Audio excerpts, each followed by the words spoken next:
Lest we forget that Barack Obama, the 44th President of the United States, was born to a white mother and a black Kenyan farmer.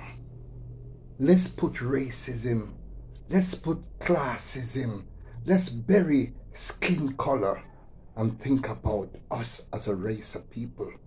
Remember, Jamaica, we're out of many, one people. Let's start to love each other. Let's bury the differences that we have with each other and start loving each other again. Skin color shouldn't depict how you feel about an individual. Skin color shouldn't determine if you are my brother or my sister. I appeal to you. We are one big family. As George Pang produced the hit song, we're all one big family by Half Pint. Tell me something. One of the greatest record producers that ever came out of Jamaica, George Pang. His father is a Chinese man and his mother a black woman. Are you trying to tell me that George Pang is a Chinese man? Come on.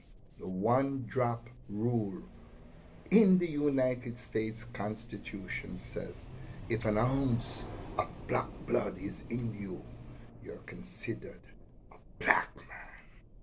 Wake up, Jamaica. We're one big family. Big up Powerhouse Record for such a monster hit. We should not forget we're one big family.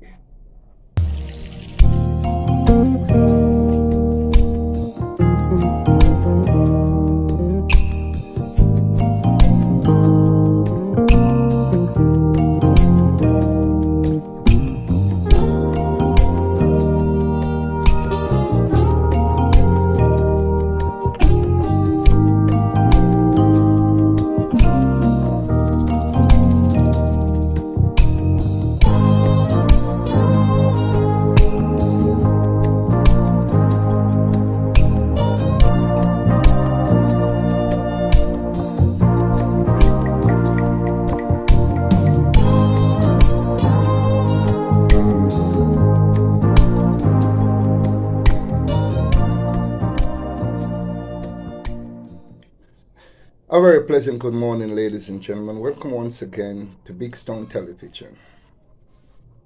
On the 10th of September, a Sunday, an incident happened that some people call a skit. Now, a skit can be interpreted in two ways. One, it can be comedic and funny, or a skit can also be classified as one trying to prove a point.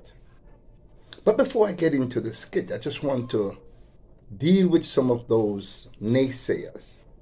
Some people who criticize and says, how can you make a white man pull a chain from a black man's neck?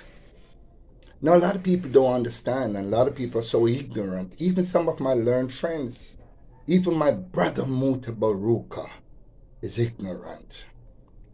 Have you ever heard of the one-drop rule?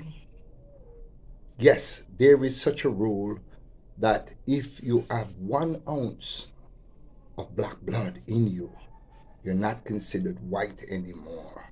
You're considered black. Now let's go to the Wikipedia for the interpretation. The one-drop rule was a legal principle of racial classification that was prominent in the 20th century in the United States of America. It asserted that any person with even one ancestor of black ancestry, 1 drop of black blood, is considered black. Negro or colored in historical terms, it is an example of hypodescent, the automatic assignment of children of a mixed union between different socioeconomic or ethnic group to the group with the lowest status, regardless of proportion of ancestry in different groups. This concept became codified into the law of some U.S. states in the early 20th century. It was associated with the principle of invisible blackness that developed after the long history of racial interaction in the South, which had included the hardening of slavery as a racial caste system and later segregation. Robert Nesta Marley, father, is white. Robert Nesta Marley, father, is white. But his mother, Cedilla Booker, is blacker than black. Is Bob Marley a white man or classified as a black man? Michael Manley, one of the greatest prime ministers ever in the history of Jamaica, is of mixed race. 1 ounce of black blood, you're considered black. Now let's get to Mark Jefferson Golden. Mark Jefferson Golden, father is white, but his mother is black, which makes him a black man. Now for my learned friends, those who consider themselves great scholars, and they're running off their mouth, even my close friend Muta Baruka, and say, boy, me not make that happen, you know. Me not make a white man pulling a chain from my neck. Let me classify that first of all. That chain was bought by me. That chain was put on my neck by me. I was the one who gave them the key. Now let's get back to why I wore that chain. I wore the chain because in 1721 a man was born by the name of Thomas Thistlewood. He later came to Jamaica from England, and he was an overseer of slaves. Thomas Thistlewood was also a rapist, one of the worst enslaver in the history of Jamaica, and I know most of my learned friends don't even know who Thomas Thistlewood was.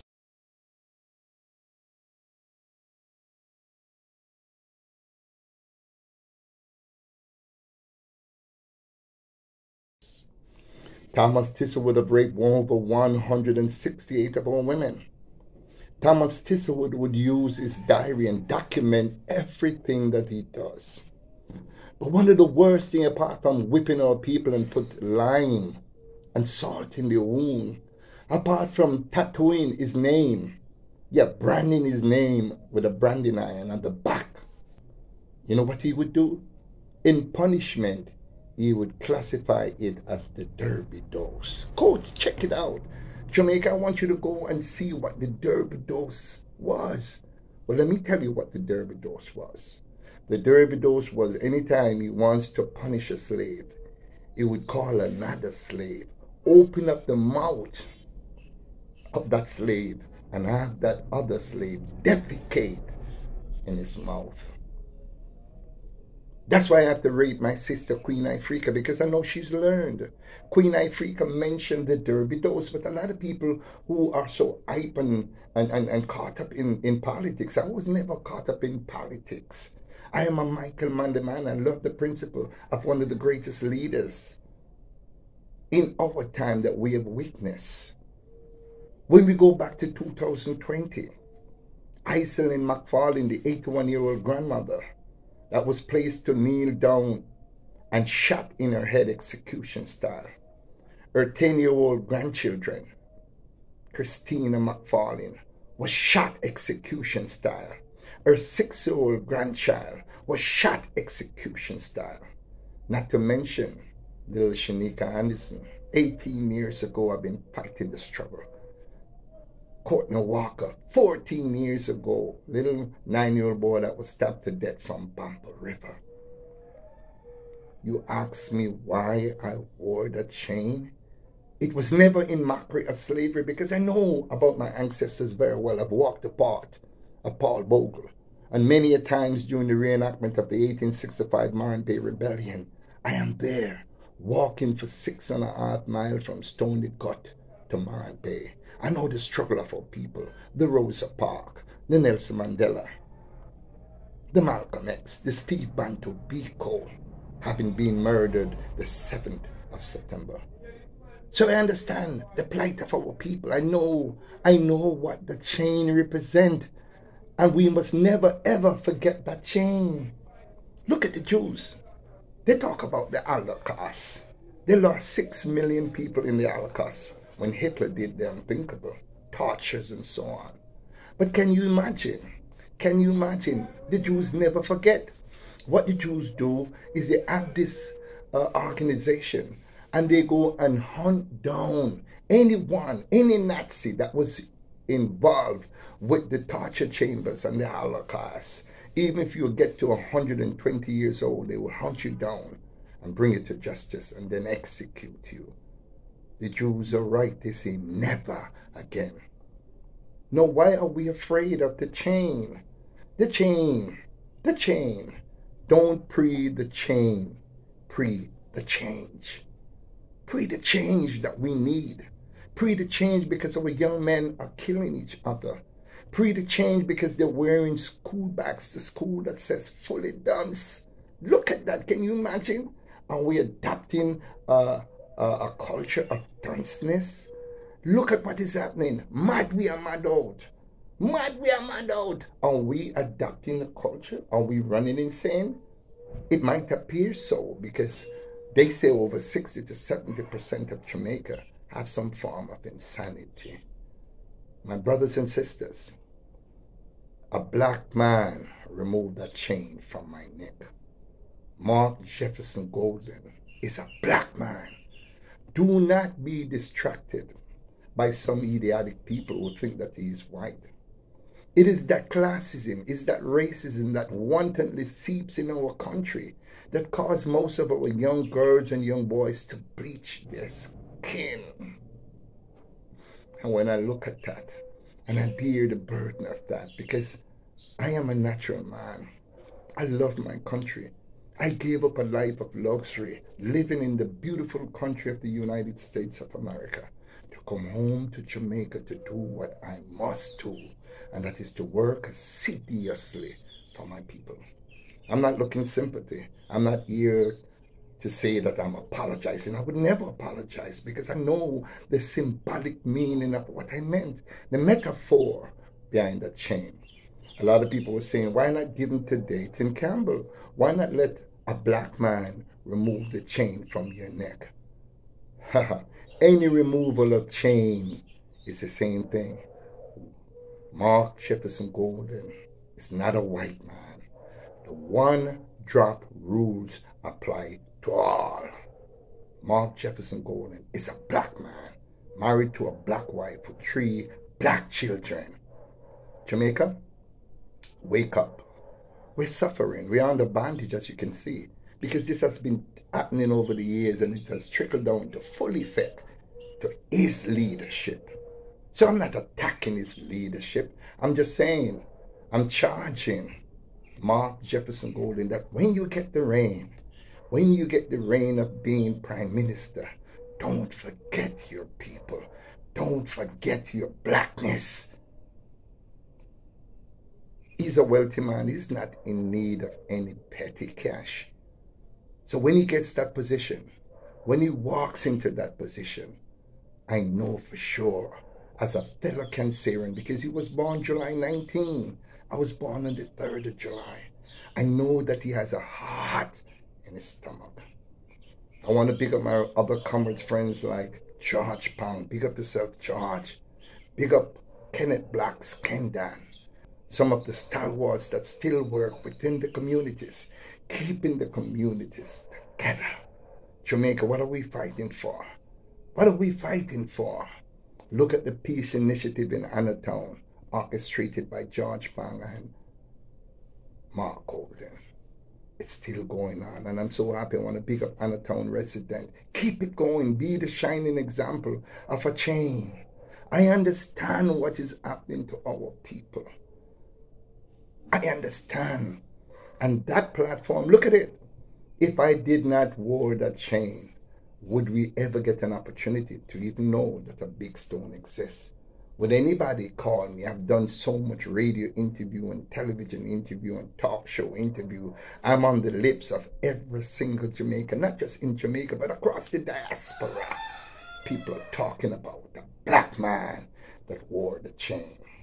Ask me if I would do it again. Yes, even though a lot of you come across people saying, boy, a Negro live to work, trim the roster, big storm and lose out for you. Wake up, open up your mind. The Honorable Marcus Garvey said, emancipate yourself from mental slavery. None but ourselves can free our mind. Free up your mind. The Honorable Marcus Garvey also said, God and nature created us, but we, through our own creative genius, create what we want to be. What kind of country do you want? I want a Jamaica that is free of crime, that is free of violence, that is free of hatred, that has so much love that we once had. We were once classified as the pearl of the Caribbean. We want to get back to that. Jamaica, stop fighting each other. Even if you're from one political side and the other person from another political side, it's just politics. In the United States of America, when there's an election, you don't even know. People don't cuss each other, chop up each other, talk bad against each other. If you're a Democrat or a Republican, people just go vote and then go about their normal business. I love you, Jamaica. I love you, and that is why I did it. I did it because of love of country. Janet Kennedy said in 1961, ask not what your country can do for you, but what you can do for your country. I love you, Jamaica. I love my country. This is where I want to spend the rest of my life. Nowhere else on the planet Earth, and nowhere no better than God. Thank you so much for listening. Please share this video.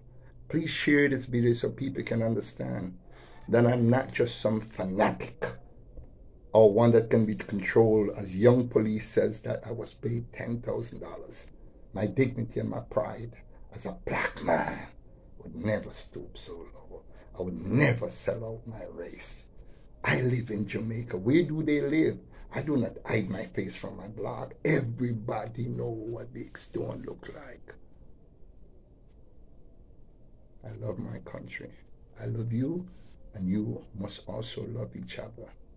Thank you so much for watching.